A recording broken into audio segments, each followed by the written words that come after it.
सल्लल्लाहु अला मुहम्मद, सल्लल्लाहु अला मुहम्मद। बिस्मिल्लाहिर्रहमानिर्रहीम, नहमदुहु व नुसल्ली अला रसूलिहिल करीम, अम्मा बाद। सीरतुन नबी सल्लल्लाहु अलैहि वसल्लम का ये मुबारक सिलसिला और ये एक मुबारक सीरीज़ अल्हम्दुलिल्लाह अल्लाह के फ़ज़ल व करम से जारी है, और मुझे उम्मीद है कि आप हज़रात इसको बहुत अहतमाम से और बहुत पाबंदी से यकीनन सुन रहे हैं। और सीरतुन नबी सल्लल्लाहु अलैहि वसल्लम की क्लास का आगाज़ करने से पहले भी दुरूद शरीफ अहतमाम से पढ़ लिया करें। इस दर्स के दौरान भी कोशिश करें ज़्यादा से ज़्यादा दुरूद शरीफ का अहतमाम रखें। और अगेन, जैसे मैं बार बार ये अर्ज़ करता हूँ कि आप कोशिश करें इस क्लास को बच्चों के साथ, फैमिली के साथ, दोस्तों के साथ एक गैदरिंग में सुनने की कोशिश करें। इसका एक माहौल बनाएं ताकि ज़्यादा से ज़्यादा लोगों तक सीरत का पैगाम पहुँचे। इसके नोट्स लें, नोट्स बनाएं, हमारे साथ शेयर करना चाहें हमारे साथ शेयर करें। तो एक माहौल अगर बनेगा इंशाल्लाह इसका बहुत ज़्यादा फ़ायदा होगा और बहुत दूर तक और बहुत देर तक इंशाल्लाह इसके नताइज हमें मिलेंगे। अल्लाह ताला की ज़ात से उम्मीद है अगर हम इसको सीरियस ले लेते हैं तो हम इस काम के एक बुनियादी पत्थर के तौर पर इस्तेमाल हो सकते हैं कि जब तक इंशाल्लाह इससे फ़ायदा होता रहेगा तो जो लोग इब्तिदा से इसमें शरीक हैं, अल्लाह ताला की ज़ात से उम्मीद है कि इन सब के लिए अल्लाह ताला इसको सदक़ा जारिया बना देंगे। आज का जो हमारा मौजू है वो रसूल अकरम सल्लल्लाहु अलैहि वसल्लम की सीरत का एक बड़ा नुमाया पहलू है जिसको शक़्क़ सदर कहा जाता है। शक़्क़ अरबी में चीरने फाड़ने को कहते हैं। कुरान करीम में आता है ना, इक़्तरबतिस्साअतु वन्शक़्क़ल क़मर, कि क़यामत करीब आ गई और चाँद दो टुकड़े हो गया, चाँद शक़ हो गया, दो टुकड़े हो गया। तो इन शक़्क़ और शक़ का मतलब होता है फट जाना, चीर देना, फाड़ देना। सदर अरबी में सीने को कहते हैं। शक़्क़ सदर का मतलब है सीना चीरना। ये वाक़या रसूल अकरम सल्लल्लाहु अलैहि वसल्लम की ज़िंदगी का, जब आप हज़रत हलीमा के पास थे बनु साद में, आप वहाँ पर आपकी परवरिश हो रही थी। आपकी उम्र जब 4 साल के करीब हुई तो जैसे मैंने पिछले दर्स में ये बात आपको बताई थी कि हुज़ूर अलैहिस्सलातु वस्सलाम की रज़ाअत की मुद्दत पूरी हो गई। जब आपको दूध पिलाने का सिलसिला मुकम्मल हो गया तो हज़रत हलीमा ने हज़रत आमना से इजाज़त ली कि मैं अभी भी इस बच्चे को अपने साथ रखना चाहती हूँ, इसलिए कि इसकी वजह से अल्लाह ताला ने हमें बहुत बरकतें अता की हैं। तो हुज़ूर अलैहिस्सलातु वस्सलाम हज़रत हलीमा के पास ही रहे। आपकी उम्र जब तकरीबन 4 साल हुई तो हज़रत हलीमा हुज़ूर अलैहिस्सलातु वस्सलाम को लेकर हज़रत आमना की खिदमत में पेश हो गई और कहने लगी कि मैं ये बच्चा वापस करने आई हूँ, और वजह उसकी ये है कि एक ऐसा हादसा पेश आया है जिसकी वजह से हम सारे हिल के रह गए, और खुदा न खास्ता अगर इस बच्चे को कल कोई नुकसान पहुँच गया तो ज़ाहिर है कि ज़िम्मेदारी सारी हम पे आएगी। तो इस वजह से हम इस बच्चे को आपकी तरफ लेकर आएँ ताकि हम आपको वापस करें और हम अपनी ज़िम्मेदारी पूरी कर सकें। फिर उसके बाद हज़रत हलीमा ने हज़रत आमना को पूरा वाक़या सुनाया कि हुआ क्या है। हज़रत हलीमा ने बताया, ये जो शक़्क़ सदर का वाक़या है सही मुस्लिम की रिवायात के अंदर बहुत तफसील से मौजूद है। तो हज़रत हलीमा फरमाने लगी कि ये हुज़ूर अलैहिस्सलातु वस्सलाम ये और मेरे और बच्चे घर के करीब खेल रहे थे, बकरियां, भेड़ बकरियां भी चरा रहे थे, खेल भी रहे थे, कि इतने में इनका भाई दौड़ते हुए मेरे पास आया और कहने लगा कि वो जो हमारा कुरैशी भाई है, ज़ा का अख़ी अल-क़रशी, वो जो हमारा कुरैशी भाई है, तो 2 लोग आए थे और उन्होंने उसका सीना चीरा है और अभी उसके सीने से कुछ निकाल रहे हैं। तो हज़रत हलीमा कहती है, मैं और मेरे शौहर हारिस हम दोनों परेशान हो गए कि क्या हुआ। फ़ौरन हम दौड़े और जैसे ही हम पहुँचे तो फ़ौरन मैंने हुज़ूर अलैहिस्सलातु वस्सलाम को सीने से चिमटाया। उनके वालिद ने, हारिस जो हज़रत हलीमा के शौहर थे और हुज़ूर अलैहिस्सलातु वस्सलाम के रज़ाई वालिद थे, उन्होंने भी हुज़ूर अलैहिस्सलातु वस्सलाम को सीने से चिमटाया। उन्होंने पूछा, बेटा क्या हुआ। तो हज़रत हुज़ूर अलैहिस्सलातु वस्सलाम का रंग बिल्कुल उड़ा हुआ था। हुज़ूर अलैहिस्सलातु वस्सलाम ने बताया कि 2 लोग आए थे, उन्होंने सफ़ेद कपड़े पहने हुए थे। तो एक ने दूसरे से कहा, अहुआ हुआ, क्या ये वही है। यानी वो फरिश्ते थे, एक दूसरे से पूछे थे क्या हमें जिस शख्सियत के पास भेजा गया ये वही बच्चा है। तो दूसरे ने कहा हाँ। तो बस जैसे ही उसने हाँ कहा तो उन्होंने मुझे लिटाया और मेरे सीने को चीरा, और सीना चीरने के बाद दिल से खून का एक लोथड़ा या एक हिस्सा वो निकाला, पूरा दिल निकाला, उसको सोने के एक सोने की प्लेट कह लें, उसके अंदर रखा और उसको पानी से धोया और कुछ हिस्सा था जिसको निकाल कर उन्होंने बाहर कर दिया और फिर मेरा दिल मेरे सीने में रख कर उसको सी दिया। हज़रत अनस रज़ी अल्लाह ताला अन्हु ने भी इस हदीस को नकल किया है। वो जब ये रिवायत करते हैं, सही मुस्लिम ही की हदीस है, तो हज़रत अनस रज़ी अल्लाह ताला अन्हु फरमाते हैं कि मैंने हुज़ूर अलैहिस्सलातु वस्सलाम के सीने मुबारक पर वो जो स्टिचेस थे या जो टांके थे, मैंने उसके निशानात देखे कि आपके सीने पर बाद में भी उसके निशानात मौजूद थे कि आप अलैहिस्सलातु वस्सलाम के सीने मुबारक को जो चीरा गया, दिल निकाला गया, फिर उसको धोया गया, फिर दोबारा उसको रखा गया, तो आप अलैहिस्सलातु वस्सलाम के सीने मुबारक पर वो निशानात मैंने देखे। हज़रत अनस हुज़ूर अलैहिस्सलातु वस्सलाम के खादिम थे, 10 साल हुज़ूर अलैहिस्सलातु वस्सलाम की उन्होंने खिदमत की है। इस वाक़े को कहा जाता है शक़्क़े सदर, सीना चीरने का वाक़या। और ये जो शक़्क़े सदर का वाक़या है, ये हुज़ूर अलैहिस्सलातु वस्सलाम की ज़िंदगी में एक से ज़्यादा मरतबा पेश आया है। इस बात पर तो सब मुअर्रिख़ीन का इत्तिफ़ाक़ है कि शक़्क़े सदर का वाक़या हुज़ूर की ज़िंदगी में एक से ज़्यादा बार पेश आया है। कितनी दफ़ा पेश आया, इसके बारे में रिवायात मुख्तलिफ हैं। 2 रिवायात या 2 वाक़यात तो ऐसे हैं कि जो सही हैं, मुस्तनद हैं और वो सही रिवायात से साबित हैं। एक तो यही वाक़या कि जब हुज़ूर अलैहिस्सलातु वस्सलाम के बचपन में, जब आपकी उम्र तकरीबन 4 साल के करीब थी, उस वक्त शक़्क़े सदर का वाक़या पेश आया। एक जब हुज़ूर अलैहिस्सलातु वस्सलाम को मेराज पे ले जाया जा रहा था, जब हुज़ूर अलैहिस्सलातु वस्सलाम को आसमानों पे ले जाया जा रहा था, उस वक्त भी हुज़ूर अलैहिस्सलातु वस्सलाम का शक़्क़े सदर हुआ और बिल्कुल यही प्रोसेस हुआ। और ये रिवायत सही बुखारी के अंदर मौजूद है, हुज़ूर अलैहिस्सलातु वस्सलाम ने इसकी तफसील बताई। ये 2 रिवायात तो ऐसी हैं, 2 वाक़यात शक़्क़े सदर के, जो बिल्कुल सही मुस्तनद रिवायात से साबित हैं। इसके अलावा भी कुछ रिवायात हैं। हज़रत अबू हुरैरा रज़ी अल्लाह ताला अन्हु की एक रिवायत है कि हुज़ूर अलैहिस्सलातु वस्सलाम ने फरमाया कि 10 साल की उम्र में शक़्क़े सदर मेरा हुआ। एक चौथे वाक़े के बारे में आता है कि पहली वही नाजिल होने के बाद या पहली वही नाजिल होने से पहले भी शक़्क़े सदर हुआ। ये जो मुख्तलिफ़ रिवायात हैं, हाफिज़ इब्न हजर रहमतुल्लाह अलैह ने फ़तहुल बारी में ये रिवायात नकल की हैं। लेकिन ये जो 2 रिवायात हैं, बचपन वाली और मेराज पे तशरीफ़ ले जाने से पहले, इन 2 मौक़े पर हुज़ूर अलैहिस्सलातु वस्सलाम का शक़्क़े सदर सही रिवायात से साबित है। ये तो है शक़्क़े सदर का वाक़या। शक़्क़े सदर के वाक़े के बारे में एक बात ये याद रखें कि शक़्क़े सदर पर ईमान लाना लाजिम है। इस सेंस में ईमान लाना कि हुज़ूर अलैहिस्सलातु वस्सलाम का सीना मुबारक वाक़अतन उसको चीरा गया और उसका जितना प्रोसेस हदीस में बताया गया है, इस पर एज़ इट इज़ इसको एक्सेप्ट करना और ईमान लाना ये ज़रूरी है। ये बात मैं इसलिए कर रहा हूँ कि तारीख़ में बहुत से ऐसे लोग गुज़रे हैं जिन्होंने मौजिज़ात का इनकार किया है, जिन्होंने इस तरह की जो भी कोई हदीस आई है उसमें तावील करने की कोशिश की है।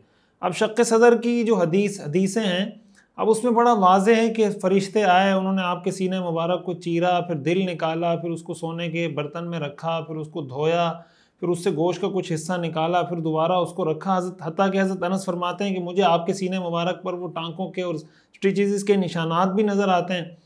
उसके बावजूद भी बहुत से लोगों ने कहा कि असल में शक़्क़े सदर, इस वजह क्या थी इस तावील करने की?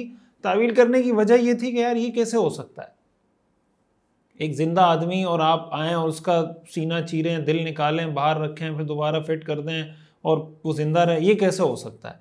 उन्होंने इसमें तावील की कि असल में इससे मुराद रूहानी शक़्क़े सदर है। रूहानी शक़्क़े सदर का मतलब ये कि अल्लाह ताला ने आपके दिल को कुशादा कर दिया, आप पे वही नाजिल कर दी, आपको शर सदर कर दिया, ये मुराद है शक़्क़े सदर से।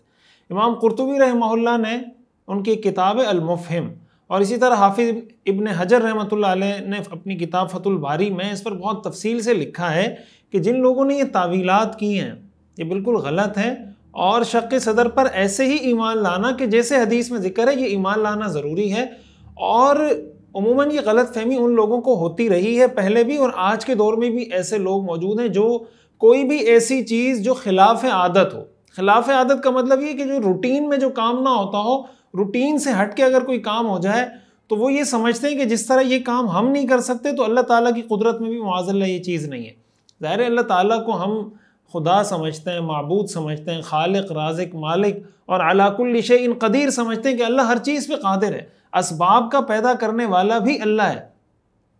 तो अगर कोई चीज़ रूटीन के मुताबिक नहीं हो रही तो इसका ये मतलब नहीं कि ये हो नहीं सकती। देखिए 2 तरह की इस्तिलाहात इस्तेमाल होती हैं। एक को कहा जाता है अरबी में या उर्दू में हम उसको कहते हैं मुहाल, जिसको इंग्लिश में आप कह सकते हैं इम्पॉसिबल, नामुमकिन। अरबी में उसको मुस्तहील कहते हैं। मुस्तहील का मतलब ये होता है जो अकल के खिलाफ हो, जो बात अकल जिसको एक्सेप्ट ना करे, अकल कहे कि ये हो नहीं सकता। एक वो चीज़ होती है जिसको हम अरबी की इस्तिलाह में मुस्तबाद कहते हैं। मुस्तबाद का अगर मैं आसान उर्दू में तर्जमा करूं, आसान अल्फाज में समझाने के लिए, तो मुस्तबाद का मतलब ये होता है कि ये काम आम तौर से होता नहीं है ऐसा, यानी वो अकल के खिलाफ नहीं है, लेकिन आम तौर से ऐसा होता नहीं है, इसलिए अगर वो काम हो जाए या उसके बारे में कोई आपको रिपोर्ट दे तो हमें अजीब सा लगता है कि यार ये काम कैसे हो गया, इसलिए कि ऐसा होता तो नहीं है। तो एक होता है कि वो काम अकल के खिलाफ हो, जिसको हम नामुमकिन या इम्पॉसिबल कहते हैं। एक वो काम होता है जो आदत के या रूटीन के खिलाफ हो। तो जो अकल के खिलाफ काम है वो तो नहीं हो सकता, लेकिन जो रूटीन के खिलाफ चीज़ें हैं ज़ाहिर है कि वो हो सकती हैं दुनिया में। अल्लाह ताला ने ये जो हमें मौजिज़ात, जितने अंबिया किराम अलैहिमुस्सलाम के मौजिज़ात हैं, जिसका बहुत से लोगों ने इनकार किया, बहुत सारे लोगों ने उसको नेचुरलिज़म के खाते में डाल दिया, बहुत सारे लोग उसके लिए असबाब तलाश करते रहे, इस वजह से कि उनके वहम गुमान में यह है कि शायद अल्लाह ताला ये काम करने पर कादिर नहीं है। मिसाल के तौर पर मैं मिसाल से समझाऊँ तो शायद बात वाज़ेह हो जाए। कुरान करीम में आता है ना कि अल-यौम नख्तिमु अला अफ़वाहिहिम व तुकल्लिमुना अयदीहिम व तशहदु अर्जुलुहुम, कि क़यामत के दिन हम उनके मुंह पर ताला लगा देंगे, मोहर लगा देंगे, उनके हाथ और उनके पैर हमसे बातें करेंगे। अब जाहिर है कि ज़बान तो बात करती है लेकिन हाथ बात नहीं करते, इसी तरह पाँव भी बात नहीं करते। तो अब ये जो चीज़ है ये रूटीन से हट के है, ये खिलाफ अकल नहीं है, अकल के खिलाफ नहीं है। अकल के खिलाफ क्यों नहीं है?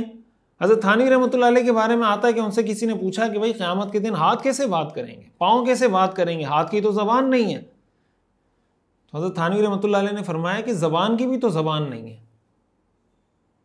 समझ आ रही बात? ज़बान की भी ज़बान, भाई ज़बान की भी तो ज़बान नहीं है लेकिन ज़बान बोलती है। इसका मतलब अल्लाह ताला जब किसी को बुलवाना चाहे तो अल्लाह बुलवा देता है।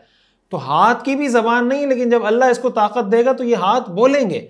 कुरान करीम में आता है ना, क़यामत के दिन इंसान की जो जिल्द है, उसकी स्किन है, उसका जो चमड़ा है, वो इंसान के खिलाफ गवाही देगा कि भाई ये कहाँ कहाँ जाता रहा है, ये कहाँ कहाँ इसने इस जिल्द को, इस हाथ को, उंगलियों को, पाँव को कहाँ कहाँ इसने इस्तेमाल किया है। तो इंसान अपनी स्किन को कहेगा, कुरान में आता है वक़ालू लिजुलूदिहिम लिमा शहिदतुम अलैना, इंसान अपनी जिल्द को कहेगा, अपनी स्किन को कहेगा भाई तुम मेरे खिलाफ क्यों गवाही दे रही हो। तो आगे से जिल्द और स्किन जवाब में कहेगी अंतक़नल्लाहु अल्लज़ी अंतक़ कुल्ल शै, आज हमें उस अल्लाह ने ज़बान दी है जिसने सारी चीज़ों को ज़बान अता की। आज हमसे वो अल्लाह बुलवा रहा है जो सारी चीज़ों को बुलवा रहा है। तो इसलिए ये शक़्क़ सदर का मसला हो या जितने मौजिज़ात का मसला हो, इसका बहुत से लोगों ने इस वजह से इनकार किया। और यहाँ मैं एक चीज़ आपके सामने ये भी वाज़ेह कर दूँ, और ये बात यहाँ सीरत से बहुत ज़्यादा मुताल्लिक़ है, बहुत ज़्यादा इम्पोर्टेंट है इसका समझना, इसलिए कि जितने मौजिज़ात की आगे अगर बात आती है या कोई भी ऐसी चीज़ जिसको आदत के ख़िलाफ़, रूटीन के ख़िलाफ़ अल्लाह ताला ने जिसका दुनिया में इजहार किया, तो उस पर बाज़ औक़ात हमारे जो एथीस्ट या दीन से दूर लोग या लिबरल या सेकुलर लोग जो होते हैं वो इस पर एतराज़ कर रहे होते हैं और समझने की कोशिश नहीं कर रहे होते हैं। देखें, एक उसूल याद रखें, एक होता है आपको किसी चीज़ का इल्म नहीं है, एक है वो चीज़ एग्जिस्ट नहीं करती, मौजूद नहीं है। इन दोनों में फ़र्क है। अंग्रेजी में इसको कहते हैं कि absence of evidence is not the evidence of absence. Absence of evidence is not the evidence of absence. कि अगर आपको किसी चीज का इल्म नहीं है, इसका यह मतलब नहीं कि वो चीज मौजूद नहीं है। मुमकिन है आपके इल्म में वो चीज ना हो लेकिन दुनिया में एग्जिस्ट करती हो, दुनिया में मौजूद हो। इसकी मिसाल आप यूं समझें, हम जब छोटे थे तो यकीनन आप में से भी बहुत सारे लोग, हम सुनते थे कि भाई एक वक्त आएगा कि आप मोबाइल पे यहाँ बैठे होंगे, बात करेंगे और अमेरिका में बैठे हुए शख्स के साथ आप बातें कर रहे होंगे लाइव। तो हम हैरान होते थे कि यार ये कैसे होगा। इसलिए कि अगर कराची से हैदराबाद भी कॉल करनी होती थी तो हैदराबाद से पहले PTCL के आप स्टेशन कॉल करते थे, स्टेशन वाले आपको कॉल मिला के देते थे, फिर आपकी हैदराबाद में बात होती थी। डायरेक्ट आप हैदराबाद कॉल नहीं कर सकते थे। तो हम ये सोचते थे कि यार ये कैसे होगा। अब मिसाल के तौर पर आप समझे उस ज़माने का एक आदमी हो और उसने ये सारी चीज़ें नहीं देखी हुई जो आज की दुनिया में हो चुकी हैं, और उसको कोई कहे कि भाई ये तो लोग आज दुनिया में, अब ये लाइव आप सुन रहे हैं बयान, आप कहाँ बैठे हुए हैं, मैं कहाँ बैठा हूँ, आप दुनिया के किस कोने में, मैं दुनिया के किस कोने में।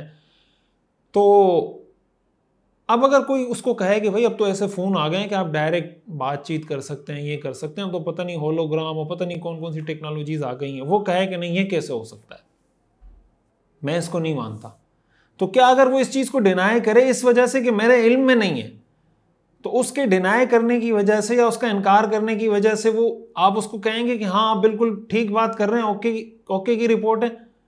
आप उसको यही कहेंगे भाई अगर एक चीज़ आपके इल्म में नहीं है, इसका ये मतलब तो नहीं कि ये ठीक नहीं है। आप ये कहें मैं नहीं जानता, मैं जाहिल हूं, मेरे इल्म में नहीं है, लेकिन आप अपने लाइल्मी की वजह से ये क्यों कहते हैं कि चूंकि ये चीज़ मेरे इल्म में नहीं है इसलिए इसका मतलब ये चीज़ दुनिया में मौजूद ही नहीं है, एग्जिस्ट ही नहीं करती। तो बहुत से मौजज़ात का या शक्क सदर के अंदर जिन लोगों ने तावील की, उनका बुनियादी जो मसला था वो ये था कि उन्होंने एब्सेंस ऑफ एविडेंस को एविडेंस ऑफ एब्सेंस बना दिया कि भाई मेरे इल्म में ये चीज़ नहीं, इसका मतलब ये चीज़ मौजूद नहीं। इसलिए शरीयत के जितने अहकाम हैं या क़यामत के दिन के बारे में जो मुख्तलिफ हमें चीज़ें मिलती हैं कि क़यामत में ये होगा, या जो मौजज़ात मिलते हैं, उन सब को अगर आप इस फार्मूले की नज़र से देखें, इस पैराडाइम से देखें, तो आपके सामने सारी चीज़ें वाज़ेह हो जाएंगी। और ये फार्मूला, ये कायदा ज़ाब्ता कोई कुरान हदीस का कायदा ज़ाब्ता नहीं, कॉमन सेंस की बात है। यानी हर अक्लमंद आदमी इस फार्मूले को तस्लीम करने पर मजबूर होगा, चाहे वो कुरान को मानता हो ना मानता हो, चाहे वो हदीस को मानता हो ना मानता हो, चाहे वो अल्लाह को मानता हो ना मानता हो, लेकिन ये फार्मूला ऐसा है जो उसको मानना पड़ेगा। इसलिए शक्क सदर का इनकार करना या उसमें तावीलात करना, ये जुमहूर जो मुसलमानों का पूरा तबका है उसके ख़िलाफ़ है। और उलमा ने अहादीस की जो शुरूहात लिखी हैं उसमें बड़ी वजाहत से इस पर बात भी की है। इसको आप अगर मज़ीद मैं आपको वाज़े करूँ तो यही शक्क सदर का उस ज़माने में लोग इनकार करते थे इसलिए कि ये रूटीन के ख़िलाफ़ चीज़ थी। आज दुनिया के अंदर ओपन हार्ट सर्जरी होती है, आप यूट्यूब पे जाके देखें, बहुत सारी वीडियोस पड़ी हुई हैं, ओपन हार्ट सर्जरी लिखें, आपको नज़र आएगा कि भाई दिल निकाला जाता है, वो बाहर रखा होता है, वो धक धक कर रहा होता है बाकायदा, और फिर दोबारा दिल उसके सीने में रख के फिट करके वो बंदा ठीक हो जाता है, चलने फिरने लग जाता है। आज ये चीज़ मतलब एक कॉमन सी बात हो गई है। आप अगर किसी को कहेंगे कि शक्क सदर हुआ, वो उसके लिए शायद कॉमन सी बात होगी कि हाँ ओपन हार्ट सर्जरी हो सकती है तो शक्क सदर भी हो सकता है। लेकिन जब तक ओपन हार्ट सर्जरी नहीं हुई थी उस वक्त तक लोग इसलिए इनकार करते रहे कि साइंसदानों ने चूंकि ये काम नहीं किया तो अल्लाह भी नहीं कर सकता। भाई जिस अल्लाह ने साइंसदानों को पैदा किया, जिस अल्लाह ने साइंसदानों को अकल अता की, जिसने इंसानों को पैदा किया, इंसान के लिए इस पूरी कायनात को ये सारे असबाब वसाइल जिनसे वो सारी चीज़ें जो लर्निंग कर रही हैं, सारी चीज़ें अल्लाह की बनाई हुई हैं। अगर वो ये काम कर सकते हैं तो अल्लाह अपने फरिश्तों को ये चीज़ नहीं सिखा सकता? क्या अल्लाह की कुदरत में ये चीज़ नहीं है? इसका मतलब अगर ओपन हार्ट सर्जरी हम अपनी आंखों से देख रहे हैं तब तो हम शक्क सदर को मानेंगे। अगर हमने ओपन हार्ट सर्जरी अपनी आंखों से ना देखी होती तो हम इसको ना मानते। तो फिर ईमान बिल गैब का मतलब क्या है? अल्लज़ीना युमिनूना बिल गैब, मोमिन का ईमान बिल गैब है। अगर अल्लाह ताला सारी चीज़ें दुनिया में हमें दिखा दें फिर तो ये दुनिया नहीं रहेगी, फिर इम्तिहान का आएगा। इम्तिहान कहाँ रहेगा? फिर जब सारी चीज़ें नज़र आ गई फिर तो हर आदमी ईमान लाएगा। क़यामत के दिन हर आदमी ये कहेगा ना कि अल्लाह मुझे दोबारा दुनिया में भेज दे, लौ अन्ना लना कर्रतन फनकून मिनल मुमिनीन, अल्लाह आप हमें भेज दें, मोमिन हो जाएंगे। हर आदमी यही कहे अल्लाह एक मोहलत दे दे, एक मोहलत दे दे, एक मोहलत। क्यों? इसलिए कि आंखों से देख लिया। जब आंखों से इंसान किसी चीज़ का मुशाहदा कर ले, देख ले, फिर उसको यकीन हो जाता है। दुनिया में इम्तिहान इसी चीज़ का है, इसी ओपन। अब देखें कुरान करीम में आता है कि वल वज़्नु यौमइज़िनिल हक़, क़यामत के दिन अमाल का वज़न होगा। या मा यल्फ़िज़ु मिन क़ौलिन इल्ला लदैहि रक़ीबुन अतीद, कि भाई इंसान जो बात अपनी ज़बान से निकालता है अल्लाह ताला की तरफ से एक चौकन्ना और तैयार, बिल्कुल हर दम तैयार फरिश्ता मौजूद होता है जो उसको फ़ौरन नोट कर लेता है। तो बहुत सारे लोग इस पर एतराज़ करते थे कि भाई अमाल तो नज़र आने वाली चीज़ नहीं है, उसका वज़न कैसे होगा?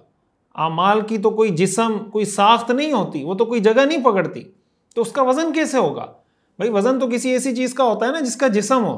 तो जिस चीज़ का जिस्म ही नहीं, मिसाल के तौर पर किसी ने किसी को गाली दी, अब वो गाली का वज़न कैसे होगा?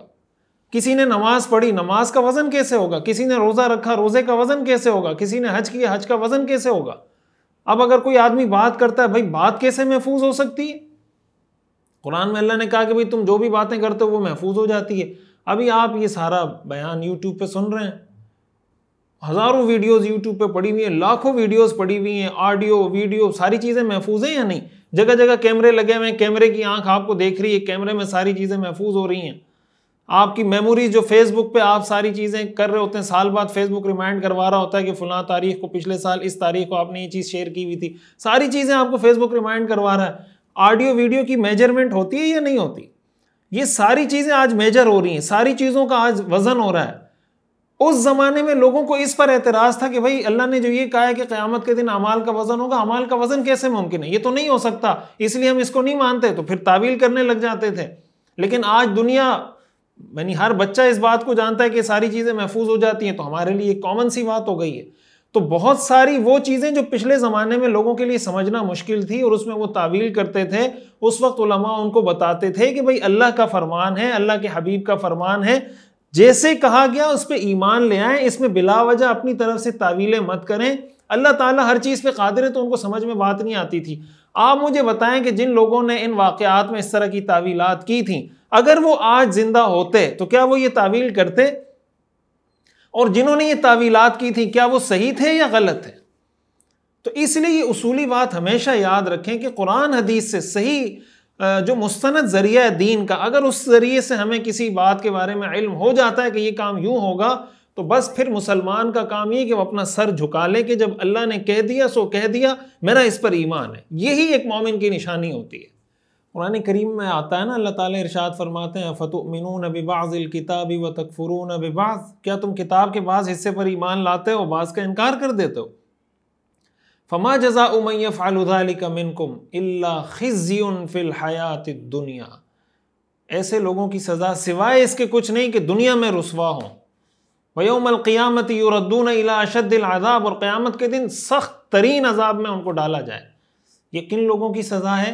जो किताब के बाज़ हिस्से पर ईमान लाएं, बाज़ हिस्से पर ईमान ना लाएं। मीठा मीठा हप हप, कड़वा कड़वा थू थू, जो मेरी समझ में आए सो ठीक है, जो मेरी समझ में ना आए, अगर अल्लाह भी हमें समझा रहा, हम कहेंगे अल्लाह समझा रहा है लेकिन मेरी समझ में नहीं आ रहा, माज़अल्लाह मैं मानने के लिए तैयार नहीं हूँ। तो ऐसे आदमी मतलब वो कहाँ खड़ा हुआ है?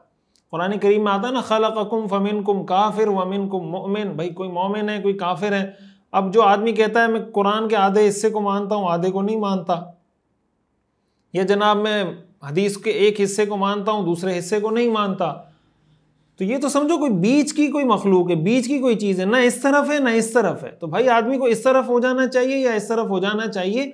और इसको अगर आप थोड़ा सा ठंडे दिमाग से सोचेंगे तो आपको ये बात समझ में आएगी कि अल्लाह ताला की जो ज़ात है वो खालिक है, ये सारे असबाब उसके पैदा करते हैं, वो सुपर नेचर पावर है अल्लाह ताला की। इसलिए अल्लाह ताला हर चीज़ पे कादिर है। और ये जितनी चीज़ें हमें बताई जा रही होती हैं, हमें ये लग रहा होता है कि ये अकल के ख़िलाफ़ है, वो अकल के ख़िलाफ़ नहीं होती, वो आदत और रूटीन के से हट के एक चीज़ होती है जिसकी वजह से हमें ये लग रहा होता है कि शायद ये नामुमकिन है, हकीकत में वो काम नामुमकिन नहीं होता। इसलिए कुरान करीम अहादीस से हमें जो बात जैसे मालूम हो जाए उस पर उसी तरह ईमान लाना लाजिम है। और इसी से एक बात हमें ये भी समझ में आ जाती है कि देखें, दीन के जितने अहकाम हैं, जितने मामलात हैं, उस पर कभी माजरत खाना रवैया इख्तियार नहीं करना चाहिए कि एक्सक्यूज़ करके या अपोलोजेटिक बिहेवियर के नहीं। असल में इस्लाम का मिसाल के तो वो पर्दे का हुक्म है, अब आप पर्दे, आप पर किसी ने एतराज़ कर दिया कि इस्लाम ने तो औरत को महदूद कर दिया पर्दे का हुक्म, तो आप कहें नहीं असल में वो यूँ था, असल में यूँ था। भाई हमें किसी किस्म की अपोलोजेटिक बिहेवियर की कोई ज़रूरत नहीं। अल्लाह का हुक्म है, हम समझते हैं, हमारा इस पर ईमान है कि जब अल्लाह का हुक्म है तो इसमें खैर ही खैर है, और बेपर्दगी में, फहाशी में, उरियानी में शर ही शर है। अब किसी ने कह दिया कि मीरास में औरत को मर्द को डबल हिस्सा मिलता है, औरत को उसका आधा मिलता है, ये तो अजीब सी बात है। अब उस पर हम माजरत खाना रवैया इख्तियार करें कि नहीं नहीं बस अब आजकल तो बस पूरा पूरा देना चाहिए, मर्द और औरत दोनों को बराबर हिस्सा देना चाहिए। भाई जो शरीयत का हुक्म है आप उस पर क्यों बिला वजह, अल्लाह के हुक्म पे हमें क्या ज़रूरत है कि हम उस पर शर्मिंदगी का इजहार करें? ये दुनिया अल्लाह ने बनाई है, औरत को भी अल्लाह ने बनाया, मर्द को भी अल्लाह ने बनाया, ये दुनिया में जितनी चीज़ें ये भी अल्लाह की बनाई हुई हैं, ये कानून निज़ाम भी अल्लाह का बनाया हुआ है, कुरान हदीस में जो मौजूद है। तो इस वजह से किसी के प्रोपेगेंडे से, देखें हमेशा से जो मुस्लिम इस्लाम के दुश्मन हैं वो तो हमेशा से प्रोपेगेंडा करते रहे। उन्होंने तो अल्लाह पे भी एतराज़ किया, रसूल पर भी एतराज़ किया, सहाबा पे भी एतराज़ किया, कुरान पे भी एतराज़ किया, अज़वाज मुतहरात पे भी एतराज़ किया। तो हैरत की बात यह कि जो एतराज़ करने वाला है इतनी बड़ी ज़ात पर, इतनी बड़ी किताब पर वो एतराज़ करता है, उसको शर्म नहीं आती, वो अपोलोजेटिक नहीं होता, वो महाजरत खाना रवैया इख्तियार नहीं करता, वो बल्कि एग्रेसिव मोड में आके एतराज़ कर रहा होता है। और जिसके पास इतनी सॉलिड, इतनी मजबूत, इतनी स्ट्रॉन्ग तालीमात, इंस्ट्रक्शन, कुरान, हदीस, अल्लाह की डायरेक्ट तालीमात उसके पास मौजूद हैं, वो जनाब माजरत खाना रवैया इख्तियार कर रहा होता है। इस्लाम हमें फ़ख्र से जीना सिखाता है, लेकिन हम ये जो रवैया इख्तियार कर रहे होते हैं उसकी बुनियादी वजह ये होती है कि हमें मालूमात नहीं होती, हमें इल्म नहीं होता। तो कोशिश ये करें दीन का इल्म हासिल करें, मुस्तनद उलमा से जुड़ेंगे तो इंशाअल्लाह आपका जो दीन इस्लाम है ना, इस पर इंशाअल्लाह अल्लाह ताला शरह सदर अता फरमाएंगे। कुरान करीम में आता है ना, अफमन शरहल्लाहु सदरहु लिल इस्लाम वहुवा अला नूरिम मिन रब्बिह, क्या वो शख्स जिसका दिल अल्लाह इस्लाम के लिए खोल दे और वो एक रोशनी में, उसको बिल्कुल दिन की रोशनी की तरह सारी चीज़ें वाज़े समझ में आ रही हों, क्या ये शख्स और वो शख्स बराबर हो सकते हैं जिसके दिल में अल्लाह ने इस्लाम को खोला ना हो? तो कोशिश करें अल्लाह ताला हमें भी शरह सदर नसीब फरमाए, इसकी दुआ भी करनी चाहिए।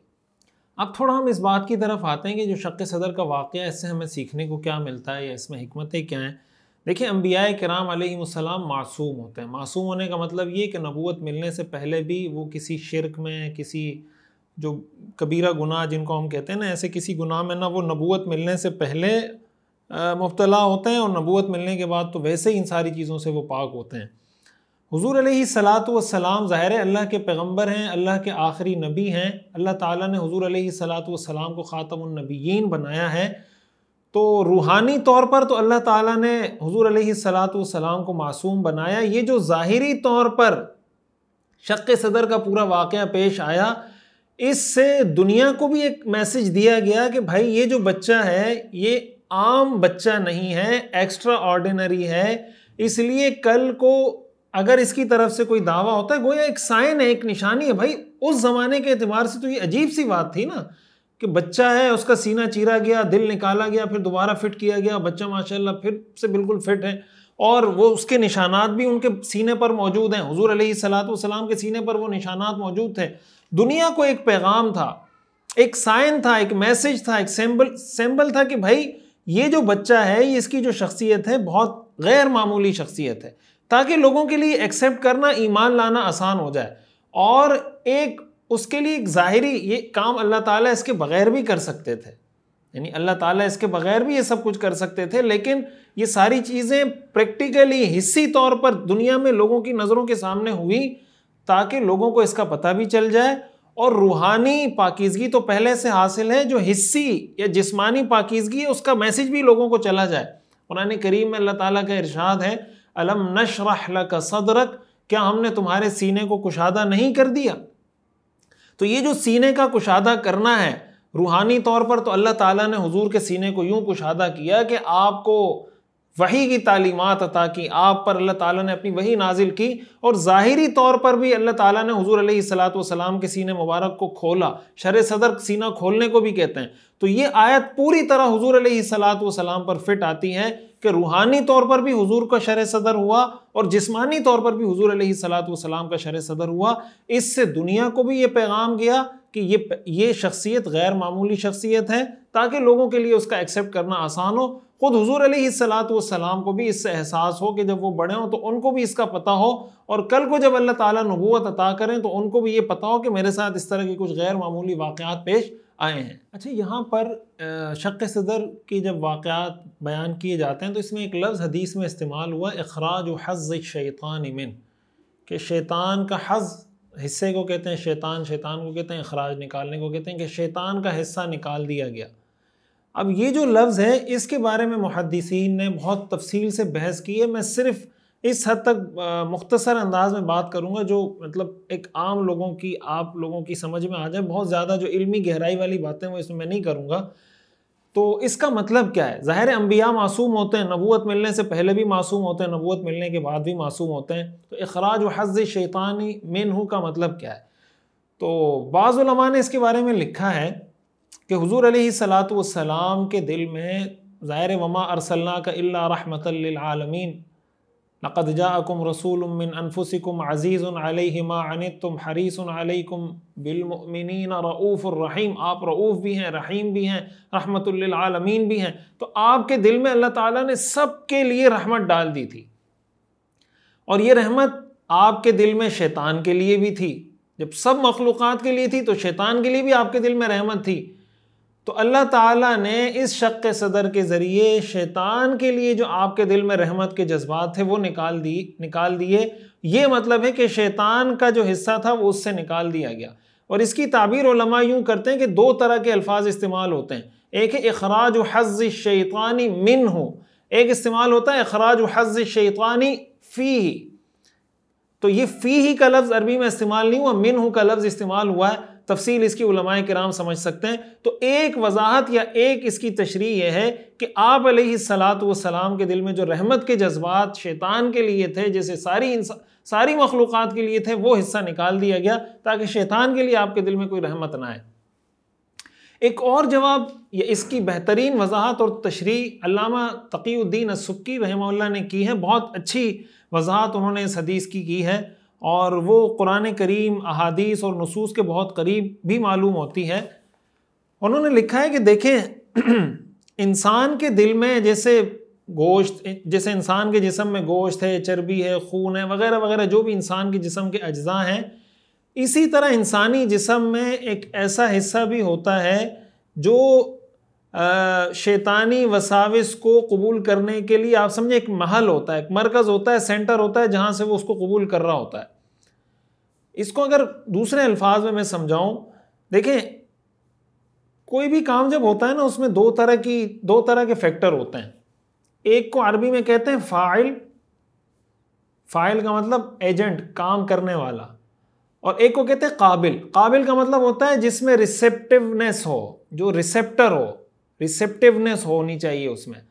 तो काम कब होगा? जब कोई काम करने वाला भी हो और जिस चीज़ पे वो काम कर रहा है उसमें रिसेप्टिवनेस हो, तब जाके वो काम होगा। कबूल करने की सलाहियत हो। मिसाल के तौर पर आप गुब्बारा बैलून फुलाना चाहते हैं, आप उसमें हवा भरेंगे तो फूल जाएगा वो। अब इसमें दो फैक्टर है ना, एक वो शख्स जो मुंह में रख के बैलून फुला रहा है, ये फ़ाइल है, ये एजेंट है, ये काम कर रहा है। दूसरा वो जो गुब्बारे का मटेरियल है, उसमें इस चीज़ की सलाहियत है कि वो आपके इस अमल को एक्सेप्ट करके फूल रहा है। यही अगर आप मोबाइल पकड़कर उसमें हवा भरना चाहेंगे तो जाहिर है कि मोबाइल नहीं फूलेगा, लेकिन गुब्बारा फूल जाता है। तो दो चीज़ें, अब फाइल यहाँ पर मौजूद है कि वो हवा भरने की कोशिश कर रहा है, लेकिन इसमें सलाहियत नहीं है, तो ये एक्सेप्ट नहीं करेगा। और अगर गुब्बारा मौजूद है, बैलून मौजूद है, लेकिन कोई उसके अंदर एजेंट कोई ऐसा नहीं जो उसमें हवा भरने की कोशिश करे, तब भी नहीं भरेगा।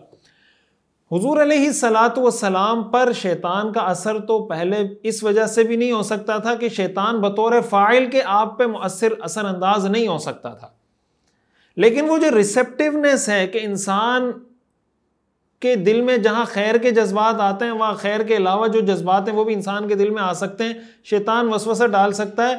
हुजूर अलैहिस्सलातु वस्सलाम के दिल से वो जो रिसेप्टिवनेस थी वो भी अल्लाह ताला ने निकाल दी थी, ताकि बतौर फ़ाइल के तो शैतान पहले भी हुजूर अलैहिस्सलातु वस्सलाम पे असर अंदाज नहीं हो सकता था, आपकी शख्सियत को किसी तरह मुतासिर नहीं कर सकता था, ना आपके दिल को, ना आपके दिमाग को मुतासिर नहीं कर सकता था। वो जो रिसेप्टिवनेस, जो सलाहियत, जो कैपेबिलिटी, जो पोटेंशियल, जिसकी वजह से अगर कोई फ़ाइल अपना असर डालने की कोशिश करता और वो मुअस्सिर होता, तो वो सलाहियत मौजूद होती कि वो उसको रिसेप्ट करती, एक्सेप्ट करती। पहली बात तो ये कि वो फ़ाइल का असर ही नहीं था। सपोज फर्ज करें अगर वो फ़ाइल होता, मौजूद होता, जो असर डालने की कोशिश करता, अल्लाह ताला ने वो रिसेप्टिवनेस की जो सलाहियत थी वो भी ख़त्म कर दी, ताकि शैतान का असर बिल्कुल हुजूर अलैहिस्सलातु वस्सलाम पर ना हो सके। और इसकी अगर थोड़ी मैं वजाहत करूं, इसकी वजाहत एक और हदीस से होती है, और वो हदीस अगेन फैमिली सिस्टम और इज़्दिवाजी ज़िंदगी और मियाँ बीवी के ताल्लुक़ के हवाले से बड़ी अहम हदीस है कि घर में इंसान को कैसे रहना चाहिए। और इससे ये मसला चूँकि रिलेटेड है तो वो मैं इसके ज़रिए बताऊँगा। हज़रत आयशा सिद्दीक़ा रज़ी अल्लाह ताला अन्हा, आपको पता है हुजूर अलैहिस्सलातु वस्सलाम की बहुत चहीती, बहुत आपकी लाडली अहलिया थी, आपको बहुत ज़्यादा मोहब्बत थी हज़रत आयशा से। तो रिवायात में आता है कि हुजूर अलैहिस्सलातु वस्सलाम कभी अगर हज़रत आयशा से दूर हो जाते हैं ना, तो हज़रत आयशा हुजूर के बालों में हाथ मारने की कोशिश करती, अंधेरा होता था, तलाश करती थी, तो आपके सर के बालों में हाथ उनका जाता था। तो हुजूर उनसे पूछते थे कि क्या तुम्हारे पास तुम्हारा शैतान है, यानी तुम क्यों इस तरह हाथ मार मार के तलाश कर, तुम्हें क्या ये शक हो रहा है कि हुजूर अलैहिस्सलातु वस्सलाम कहीं बाहर ना चले गए हों? तो हज़रत आयशा फरमाती थी कि मुझे गैरत आई तो इसलिए मैंने ये किया।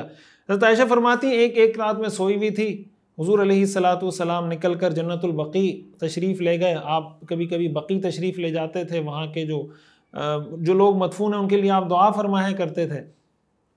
हज़रत आयशा फरमाती हैं कि मुझे बड़ी गैरत आई कि हुजूर अलैहिस्सलातु वस्सलाम इतनी रात गए, इतनी देर कहाँ चले गए।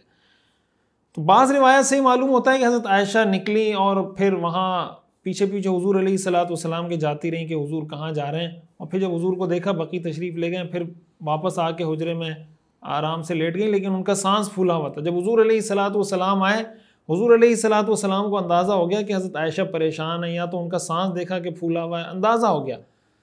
तो हुजूर अलैहिस्सलातु वस्सलाम ने उनसे सवाल किया, हुजूर अलैहिस्सलातु वस्सलाम ने उनसे सवाल किया, क्या तुम्हें गैरत आ गई थी? हज़रत आयशा ने फरमाया कि कई फ़ला युगारु मिथली अला मिथलिक, मुझ जैसी बीवी आप जैसे शोहर पे गैरत क्यों नहीं खाएगी, यानी मुझ जैसी बीवी हो और फिर आप जैसा शोहर खातमुल अंबिया, सुभान अल्लाह, अल्लाह का रसूल, अल्लाह का पैगंबर, तमाम अंबिया का सरदार, ऐसा शोहर अल्लाह ने मुझे दिया है, तो इतनी बड़ी शख्सियत है, तो मुझे तो और ज़्यादा गैरत खानी चाहिए। तो हुजूर अलैहिस्सलातु वस्सलाम ने फरमाया, क्या तुम्हारे पास तुम्हारा शैतान आ गया था? हज़रत आयशा ने ताज्जुब से पूछा, क्या मेरे साथ भी शैतान है? तो आपने फरमाया हाँ। तो हज़रत आयशा ने पूछा, क्या हर इंसान के साथ शैतान होता है? हुजूर ने फरमाया जी। हज़रत आयशा ने पूछा, क्या आपके साथ भी शैतान है? हुजूर ने फरमाया हाँ, लेकिन अल्लाह ने मेरी मदद की फ़अस्लमा, तो वो मेरा ताबेदार हो गया। वो अल्लाह ने मेरी मदद की फ़अस्लमा, वो मेरा ताबेदार। असल जो मैं बात बताना चाह रहा हूँ वो ये बताना चाह रहा हूँ, ये बात ज़िम्नन आ गई। तो इससे पता चलता है कि रसूल अकरम सल्लल्लाहु अलैहि वसल्लम पर शैतान असर नहीं कर सकता था। शैतान की पावर नहीं थी कि हुजूर अलैहिस्सलातु वस्सलाम को किसी भी तरह मुतासिर कर सके। हज़रत अब्दुल्लाह इब्न मसऊद रज़ी अल्लाह तआला अन्हु की एक रिवायत है, हुजूर अलैहिस्सलातु वस्सलाम ने फरमाया, मा मिनकुम मिन अहदिन इल्ला वक़द वुक्किल बिही क़रीनुहु मिनल जिन, कि तुम में से हर शख्स के साथ जिन्नात में से एक साथी मुकर्रर कर दिया गया है। क़ालू, सहाबा ने पूछा, व इय्याका या रसूल अल्लाह, क्या आपके साथ भी? आपने फरमाया, व इय्याया, मेरे साथ भी, इल्ला, हाँ मगर इतना फ़र्क है, अन्नल्लाह अआननी अलैहि फ़अस्लम, अल्लाह ने मेरी मदद की, उसके खिलाफ मेरी मदद की तो वो मेरा ताबेदार हो गया है। फ़ला यअमुरुनी इल्ला बिखैर, इसलिए अब वो मुझे खैर का ही हुक्म देता है। तो इसलिए शैतान आप अलैहिस्सलातु वस्सलाम पर बतौर फ़ाइल के तो वैसे ही असरअंदाज नहीं हो सकता था। वो जो कबूलियत थी, कबूलियत की सलाहियत थी, या रिसेप्टिवनेस की जो कैपेबिलिटी या जो पोटेंशियल था, वो भी ख़त्म कर दिया गया था, ताकि किसी भी किस्म के असरअंदाज होने का वो इम्कान ही ख़त्म हो जाए। तो इस वजह से ये जो हदीस में आता है इखराज हज़्ज़ शैतान मिन, इस वजह से इस पे ना कोई इश्काल होता है, ना इसकी वजह से परेशान होना चाहिए कि इसका मतलब क्या है। और जो हज़रत आयशा रज़ी अल्लाह तआला अन्हा वाली हदीस बताई, इससे अगेन पिछले सबक में भी मैंने आपको एक हदीस हज़रत उम्मे हबीबा के हवाले से बताई थी, ये हदीस हज़रत आयशा के हवाले से है। आप अगर इन सारी ये भी सीरत का हिस्सा है ना, इन सारी हदीसों को आप जमा करें कि हुजूर अलैहिस्सलातु वस्सलाम की अज़वाज मुतहरात हुजूर से किस तरह बातचीत करती थी, और हुजूर उनको कैसे जवाब देते थे, और किस तरीके से उनकी खुशहाल ज़िंदगी गुजर रही थी। कभी भी घर के अंदर फन्ने खान बनने की कोशिश ना करें, ना तो बीवी फन्ने खान बने और ना शौहर बने। शौहर को चाहिए बीवी के साथ ऐसे रहे जैसे शौहर को रहना चाहिए, बीवी को चाहिए अपने शौहर के साथ ऐसे रहे जैसे बीवी को रहना चाहिए। शौहर बीवी के लिए शौहर है, शौहर बीवी के लिए न शेखुल हदीस है, न मुफ्ती है, न मौलाना है, न इमाम साहब है, न मैनेजर है, न डायरेक्टर है, न कुछ नहीं है। बीवी को आप उस वक्त पसंद आएंगे जब आप उसके लिए शौहर बने। अगर आप बीवी के लिए कमिश्नर बन जाएं, सरदार बन जाएं, वडेरे बन जाएं, सो वो आपको एक्सेप्ट नहीं करेगी, इसलिए कि वो आप उसके शौहर हैं, आप उसके वडेरे नहीं हैं। और बीवी को भी ये बात समझनी चाहिए कि आप शौहर की बीवी हैं, आप बहुत लैंडलॉर्ड किसी घर से आई हुई होंगी, आपके अब्बा के घर में बड़ी गाड़ियां खड़ी होंगी और जनाब आपके पास बहुत पैसा होगा, शौहर के लिए आप लैंडलॉर्ड की बेटी नहीं है, शौहर के लिए आप पैसे वाली नहीं है, शौहर के लिए आप कुछ नहीं है, शौहर के लिए आप बीवी हैं। अगर आप बीवी बन के रहेंगी तब तो ये घर चलेगा, लेकिन अगर आप मालदार औरत बन के रहें और बीवी बन के ना रहें तो ये घर चल नहीं सकता। यही रवैया बेटे का वालिद के साथ, वालिद का बेटे का। अब अगर बेटा घर में जाए, बेटा मिसाल के तौर पर मिल ऑनर है और घर जाए और वालिद उसको थप्पड़ लगा दे, वो कहे बाहर मैं मिल ऑनर हूँ, मेरे जनाब 400 मुलाजिमीन काम करते हैं, आपने मुझे थप्पड़ मार दिया, तो भाई वो आपके वालिद साहब हैं, आप मिल ऑनर हैं बाहर, घर में अपने वालिद के आप बेटे हैं, वालदा के आप बेटे हैं, बहन के आप भाई हैं, अपने बच्चों के आप वालिद हैं, बीवी के आप शौहर हैं। जब ये चीज़ आप समझ जाएंगे तो सारे मसले मसाइल ही ख़त्म हो जाएंगे, और ये मसले मसाइल उस वक्त ख़त्म होंगे जब हम सीरत को अपनाएंगे। ये वाक़या जब आप एक एक करके सुनेंगे ना तो आपको समझ आता जाएगा कि हमारा कल्चर क्या है, हमारी सकाफ़त क्या है, हमारे आमाल क्या हैं, हमारे दावे क्या हैं। दावा है इश्क रसूल का, और रसूल अकरम सल्लल्लाहु अलैहि वसल्लम की सीरत का कुछ पता नहीं, उनकी हयात तय्यबा को कभी पढ़ा नहीं। इसलिए बार बार मैं ये गुजारिश करता हूँ कि सीरत के इस सिलसिले को मजबूती से पकड़ें, इसको संजीदा लें, इसको सीरियस लें। अब तक नहीं सीखा था उस पर अल्लाह से तौबा करें, आइंदा के लिए अज़म करें कि सीरत सीख के रहनी, सीखनी है ज़रूर, अपने बच्चों को सिखानी है, एक एक मुसलमान को सिखानी है।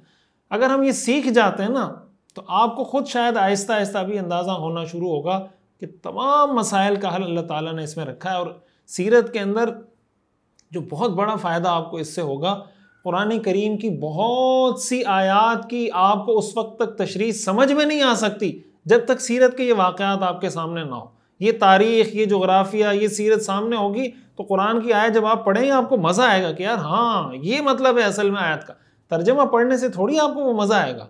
तो इसलिए कुरान करीम की बहुत सारी आयात उस वक्त तक समझ नहीं आ सकती जब तक आप सीरत ना पढ़ें। तो आप ये समझें कि ये सीरत पढ़ेंगे तो आपको कुरान फहमी भी आसान होगी, हदीस फहमी भी आसान होगी। यहाँ एक बात ये भी बता दूँ, डॉक्टर रमज़ान अलबूती उनकी किताब फ़िक़्ह सीरा, उन्होंने अपनी किताब में लिखा है कि इस बात को अच्छे तरीके से समझें कि इसका ये मतलब हरगिज़ नहीं कि इंसान के जिस्म में अब कोई इस तरह का हिस्सा है, कोई भी उसको निकाल दे तो शर की ताकत अब वो जनाब वो शर उस पर असर नहीं करेगा। अगर इस तरह का कोई सिस्टम होता तो कोई भी ऑपरेशन करे और अपना वो हिस्सा लोथड़ा निकाल के बाहर कर दे, उस पर शर असर नहीं करेगा। बुनियादी तौर पर ये सारा काम रूहानी काम है। अल्लाह ताला ने उसको ये जिस्मानी शक्ल दी है और एक ज़ाहिरी पूरा एक वाक़या, पूरे उसको क्रिएट किया है सिनारियो। उसका बुनियादी मकसद लोगों को पैगाम देना था, लोगों को मुतवज्जे करना था, हुजूर की शख्सियत के बारे में बताना था। वगरना ऐसा नहीं कि कोई ऐसी चीज़ अगर आप हार्ट सर्जरी करवाएं, वो हिस्सा निकाल दें तो शर की ताकत ख़त्म हो जाएगी। ये मामलात सारे रूहानी थे। और इससे भी आपको पता चल रहा होगा कि शक्के सदर एक बार नहीं हुआ, बार बार हुआ है। अगर एक बार अगर यही मसला था तो एक बार के शक्के सदर से वो सारा काम हल हो गया था, तो दोबारा शक्के सदर का क्या मतलब, तीसरी मरतबा शक्के सदर का क्या मतलब।